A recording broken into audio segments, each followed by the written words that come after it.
Welcome back to Hawkeye Skunk Works. We got a little bit different video format today because we're gonna talk about this.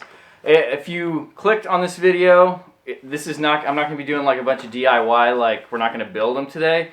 But if you cared enough to click on the video, trust me, you're gonna want to watch it.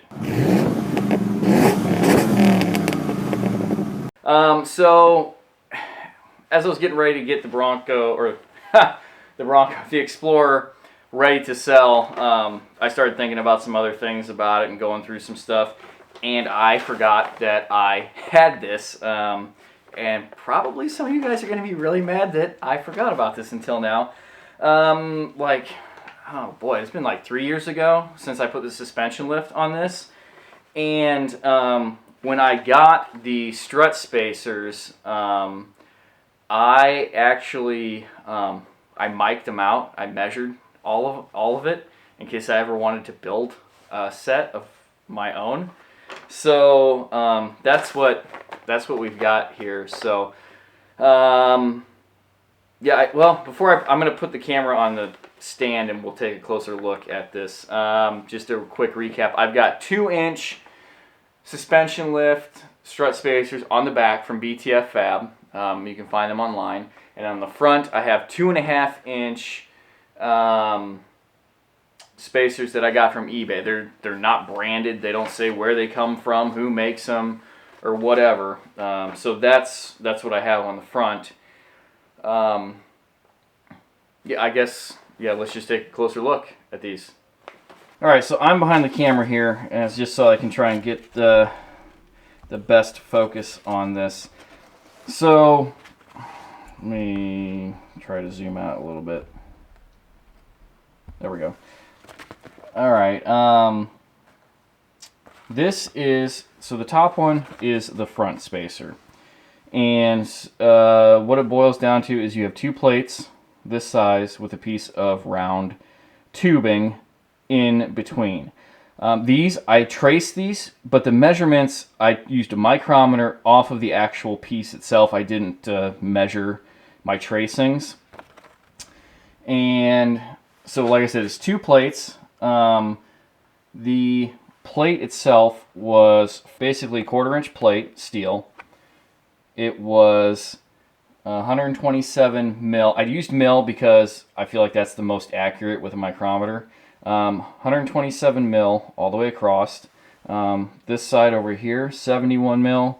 This side over here, 45 mil. My light is fading outside, so my focus is not fantastic. The hole was 74 mil, and the outer diameter was 88 mil. I will take a picture of this, and I will post it on my Facebook and Instagram for you guys to see. So there was that. So the front ones were from eBay. Now the rear, again, pretty self-explanatory. This one I did in inches because it was exact. So the circle, this is a perfect circle, the outside one, 5.5. The inside was 4. The ring, as you can see, is 3/4 of an inch.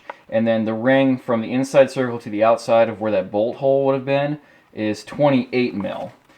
And so if you weren't aware, on a vehicle that has independent suspension, the physical height of the spacer does not equal the height of lift. That's just how the geometry works. So this 2.5-inch spacer, or the spacer that gave 2.5 inches worth of lift, was 41 mil high. And in the back, the spacer that created 2 inches of lift was 1.5 inches high. So that kind of, I'm sure there's an equation there you could work out if you wanted to get a different amount of lift. Let me switch camera angles again. Now, all of that being said, I cannot speak to the grade of the steel that the spacers were made out of. I can only assume that it was probably just kind of your standard fab high carbon steel. That's my disclaimer. Don't yell at me because we've we've talked about it at this point. The only difference that I could see was the BTF rear spacers came with bolts instead of pressed in studs. So the factory struts, the hats have little studs that are pressed in, so you don't have to put a wrench on the bottom. The BTFs just came with bolts, and it was an absolute pain in the butt to try and squeeze my hands in there and do that. The fronts came with the studs. Now obviously those studs are a little bit smaller diameter. Sometimes they can spin off, they can strip out, to each their own on preference of that. And then the other difference that I could see, and at this point I couldn't tell you which was which, you have two plates with a piece of round tubing in the middle. And I think I didn't have that spec'd on there, but I believe the tubing was like 3/16 or 1/8 inch thick tubing. You could use pretty much as thick as you wanted as long as you met the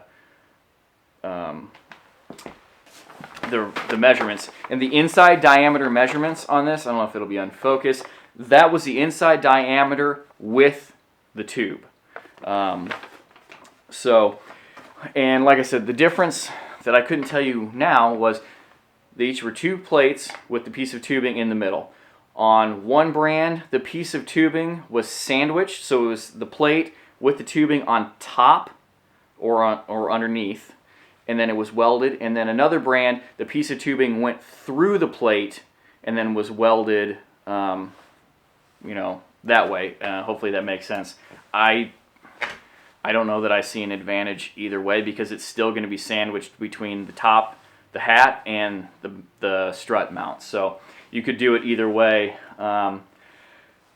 And honestly, I think it would be so easy to make a set of those and weld them up if you were so inclined. But yeah, I've not seen anyone else anywhere make a set at home of the spacers. So those are the measurements. That's how I would make it. I think probably the easiest way is if you could cut the hole and put the tube in the plate and then weld it. That would be a real easy way to center everything up. You wouldn't have to hold the tube on top of the plate. But if you were only able to cut corresponding hole the other way and you had to sandwich it together and weld it, I think that would be perfectly fine. Obviously it's perfectly fine. I've had zero issues from the front or the back, either brand. So, and like I said, the plates were the exact same thickness. The tubes were the same thickness. So there's that. I hope you guys enjoyed that. I'm sure I'll get some questions about it. And if any of you make your own set, please, post some pictures or email them to me so I can post them, and I'll tag you, tag me, whatever. Yeah, I totally forgot that I had that. So as you can see, the front end is a little bit higher because it's up on jack stands. Because, well, yeah, I'm sure you already know if you follow me anywhere else. I get to put a new transmission in this before I sell it. Yay! The transmission's actually fine. The case is broken, and not from any of my foul play or anything. I'll probably make a little video on that later. I'm pretty sure it had to do with the fact that it was -30 here for a couple days. But anyway, we'll cut this video off here. If you don't follow me over on Facebook and Instagram, be sure to do that, because that's where I'll be posting those pictures. If you want, you can email me direct at hawkeyeskunkworks@gmail.com, and I will make a scan of that and send it over to you. And actually, if I scan it and send it actual size, you may be able to print it and cut those out as a template, even though those aren't exactly, like I said, I traced those. They're not measured, they're like a mil off at that point. So, but anyway, it'd be a good start if you want to cut them out and use them as a template. So, yeah, email me, hawkeyeskunkworks@gmail.com. If you haven't already, please hit the subscribe button. We're growing a lot, like 50 subs a week, and it's fantastic. I'm getting comments and emails literally every single day over the 3 platforms, plus email from you guys interacting, showing me your builds and asking me questions.